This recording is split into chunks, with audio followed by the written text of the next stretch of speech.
In previous videos, we have covered how art looks and how art feels emotionally. Today, we talk about how art feels physically. So, our last element of art is texture. It refers to the surface quality of a work, how something feels or looks like it would feel. It can be smooth, rough, matte, glossy, silky. तो texture का मतलब ही यही होता है कि कोई भी चीज छूने पे कैसी फील होगी या फिर पेंटिंग में जो चीज दिख रही है वो असली में कैसी फील होगी, उसी को टेक्सचर कहते हैं।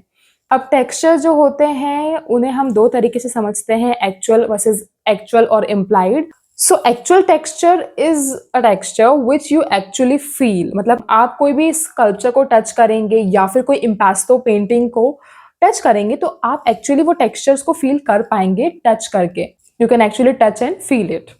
दूसरा हमारा होता है इम्प्लाइड टेक्सचर। इम्प्लाइड टेक्सचर क्या होता है? इम्प्लाइड टेक्सचर ही तो हमारा एक तरीके से लास्ट स्टेप है जब आपकी पूरी पेंटिंग कंप्लीट हो गई है, बट जो आपने ऑब्जेक्ट्स या सब्जेक्ट सिलेक्ट किए हैं वो उसी की तरह लगे, उसके लिए आपको उसमें उस तरीके के टेक्सचर भी तो बनाने पड़ेंगे ना। जैसे कि अगर आपने एक क्लोथ बनाया है, अब क्लोथ तो कई टाइप के होते हैं। अगर आप सिल्क बना रहे हैं तो वो सिल्क का जो शाइन है, तो वो आर्टिस्ट क्या करता है कि एक इल्यूजन क्रिएट करता है by using light and shadow.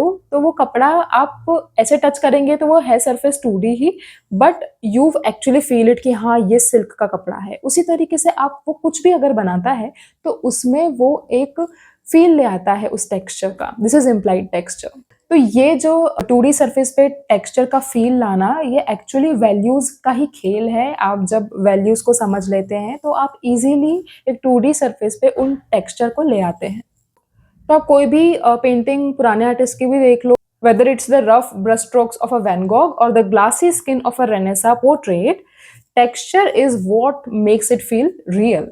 So I hope आपको टेक्सचर की इंपॉर्टेंस समझ आई होगी। So now you have all 7 tools in your tool kits. अब बारी है बस उन बिल्डिंग ब्लॉक से घर बनाने की। But how do you build a home from these building blocks? In my next series, we will move from elements to principles. That's where we learn how to organize these elements to create a masterpiece.